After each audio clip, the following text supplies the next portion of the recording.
नमस्कार दोस्तों, स्वागत है आपका फिर से आपके ही अपने पसंदीदा कार्यक्रम motivational talk with Madhukar Mokha. आज हम चैप्टर 4 का शुरुआत करने जा रहे हैं और उसका टाइटल है भावना सृजन है। हमारी इमोशंस वही क्रिएशन है और बहुत ही खूबसूरती से राइटर ने यहाँ पे समझाया है कि जब जब आपकी भावना और इच्छा के बीच में संघर्ष होता है तो हमेशा जीत आपके भावनाओं की होगी। बड़े ध्यान से सुनना, ये नेविल गार्डर्ड का बहुत ही शानदार कोट है कि जब भी आपके द्वंद्व रहेगा जीवन के अंदर किसके प्रति, इच्छा और भावनाओं के प्रति, तो जीत हमेशा भावनाओं की ही होगी। बस कैसे यह सृजन के लिए काम आ रही है, कैसे हमारा सारा क्रिएशन सिर्फ इसी से ही काम आ रहा है। तो साथियों, हम जैसा सोचते हैं और फिर वहाँ से जैसे ही महसूस करते हैं और हमारी भावनाएं वहीं से ही पूरी गवर्न होने लगती हैं। हम समझ गए ना कि थॉट्स आर इलेक्ट्रिक एनर्जी, और जब बॉडी के अंदर आते हैं तो वह मैग्नेटिक फोर्स के साथ मिलकर इलेक्ट्रोमैग्नेटिक फील्ड बना देते हैं। जैसे समझा हुआ ना कि जो जीव हैं, जो मनुष्य शरीर है, एक्चुअल में दो चीज़ों से बना हुआ है। एक तो जड़ है जो शरीर है, और ये चेतना, चैतन्य, द कॉन्शियसनेस सिर्फ भावनाओं के ऊपर गवर्न हो रही है। आप जैसा महसूस कर रहे हैं, आपका पूरा शरीर, एक एक सेल उसी भावनाओं के साथ, उसी एहसास के अंदर जीती है, और आप अपनी भावनाओं को बदलकर अपने जीवन में कुछ भी सृजन कर सकते हैं। साथियों, यह बहुत ही प्रबल हैं। चाणक्य ने इसके ऊपर कह रखा है, उनका एक कोट है कि आपकी भावनाएं ही आपका ईश्वर हैं। बस अगर आपको ये समझ में आ गया ना कि आप हर वक्त ज़्यादातर क्या महसूस कर रहे हैं, आपके मन में ज़्यादातर कैसी भावनाएं चल रही हैं, बस आपके मन में ज़्यादातर समय अच्छी भावनाएं और खुशी का एहसास होना चाहिए, क्योंकि आपको अद्भुत जीवन जीने के लिए बनाया गया है और इसे पाने का और कोई दूसरा उपाय नहीं है। साथियों, हम आज इस चीज़ को समझते हैं कि सृजन होता कैसे है। हम जिस फ्रिक्वेंसी के ऊपर रहते हैं, जैसा हम सोचते हैं, और उसी चीज़ों को हम आकर्षित करते हैं। कैसे? वाइब्रेशंस के द्वारा। Law of vibration is the primary law, law of attraction is the secondary.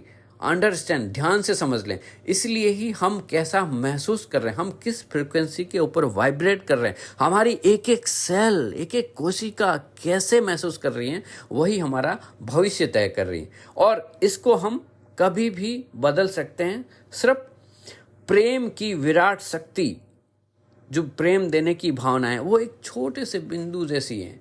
आप संसार के लिए, यूनिवर्स के लिए कुछ भी बड़ा व छोटा नहीं है।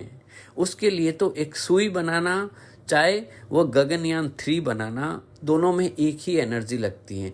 तो आपको जो मनचाही चीज़, जहाँ पे आप स्वास्थ्य के प्रति, अपने हेल्थ के, कैरियर के, आप अपने धन के क्षेत्र में, व्यापार व्यवसाय, जहाँ पे भी कोई भी चीज़ बड़ी नहीं है, सिर्फ एक बिंदु जैसी, एक डॉट जैसी हैं। सब चीज़ें पहले से ही सृजित हुई पड़ी हैं। सिर्फ हमें क्या करना है? प्रेम के भाव को बढ़ाना है। साथियों, कोई भी नकारात्मक चीज़ जो आपके मनपसंद नहीं है, उसको कैसे बदलना है, राइटर बहुत ही शानदार तरीके से यहाँ पे उपाय बताते हैं कि आपको करना क्या है। आप जिस चीज़ को बदलना चाहते हैं, तो आपको सिर्फ अपनी मनचाही चीज़ को कल्पना और एहसास द्वारा प्रेम देना। याद रखें, किसी भी नकारात्मक चीज़ का मतलब है प्रेम का अभाव। यानी आपको नकारात्मकता के ठीक विपरीत कल्पना करनी होगी। इसका विपरीत है सिर्फ प्रेम। प्रेम, मिसाल के तौर पर, आप किसी भी बीमारी से छुटकारा पा सकते हैं। आपको स्वस्थ शरीर होने के लिए सिर्फ अपने शरीर को प्रेम देना है। साथियों, ध्यान रखें, नकारात्मकता को आप सकारात्मकता में बदलना नहीं है, कोई लड़ाई नहीं लड़नी है, कोई वहाँ पे द्वंद्व नहीं करना है, और ऐसा वास्तव में चैलेंजिंग है। सृजन का मतलब ही है आप कुछ नया क्रिएट कर रहे हैं, ना कि पीछे जो बना है उससे कोई भी आपको द्वंद्व करना है। नहीं, आप नया बना रहे हैं। अब जब नया बना रहे हैं तो सिर्फ आपको बदलना है अपने मनचाही चीज़ के प्रति प्रेम को बदलना है। फलस्वरूप आपके मन में नकारात्मकता की जगह से प्रेम की शक्ति भर जाएगी और जीवन के हर क्षेत्र में बस प्रेम को बढ़ा लें, ज़्यादा से ज़्यादा अच्छा महसूस करें, क्योंकि प्रेम देने से हर पल में पूर्ण उपचार आपकी ओर आकर्षित हो रहा है। सारी चीज़ें बाय डिफ़ॉल्ट हो रहा है।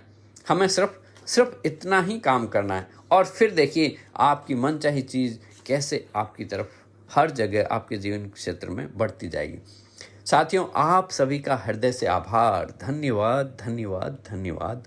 आप लाइक शेयर सब्सक्राइब करते हैं और इसकी वजह से ही दिनों दिन इस चैनल का भी, इस पॉडकास्ट के ऊपर भी लिसनर बढ़ रहे हैं। धन्यवाद। कल हम सीखेंगे अपनी बुरी भावनाओं को कैसे खत्म करें।